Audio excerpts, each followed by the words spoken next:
France is located in Europe, bordering Andronia, Belgium, Luxembourg, Germany, Italy, Morocco, Spain, and Switzerland. Because of its location, France has three types of climates, which are continental, Mediterranean, and oceanic. However, most of France's climate is temperate. Northern and western France are mostly low-lying, however, they do have mountain ranges such as the French Alps through the country. France's government is similar to that of the United States. However, the Prime Minister and Presidents share executive power. The largest, most well-known city in France is their capital, Paris. Although the first thing many people think of when they think of France is the Eiffel Tower in Paris, it is also home to many hilly countrysides and ocean beaches such as the Bay of Biscay. France is also rich in culture, which is part of the reason climate change has affected them so much.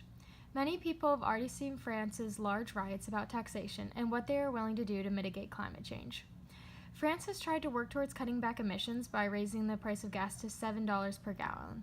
However, they've had to lower the price back down, as well as stop other actions that are working towards the mitigation of climate change, because the citizens of France are not willing to pay more and risk their economic well-being, while countries like China, who is currently one of the leaders in carbon emissions, is able to continue releasing emissions without any caps or repercussions until 2030. Even after 2030, all China has pledged to do is try to cut back on emissions, but have not made any permanent proposals or actions as how they are planning on accomplishing this.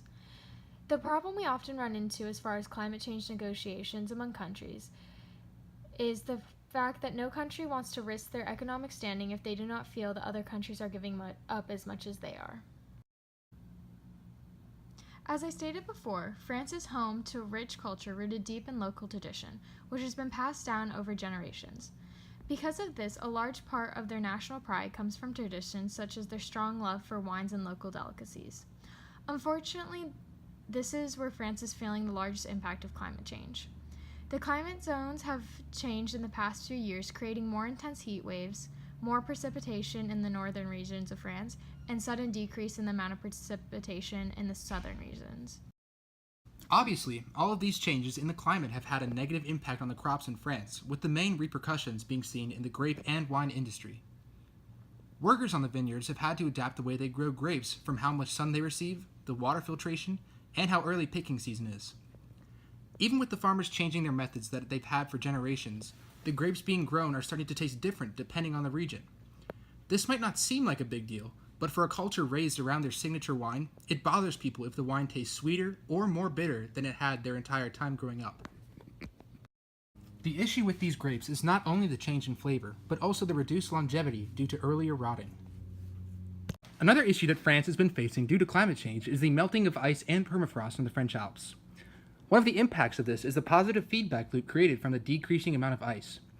Less ice is causing less albedo, which increases the absorbed heat into the ground, which melts the ice more, creating even less albedo, and so on. Not only is the heat rising, but as the ice and permafrost melt, the broken down rock that is held together by the ice and permafrost start to fall, and can cause major land and rock slides down the French Alps. Since 1990, the French Alps alone have had 150 rock slides.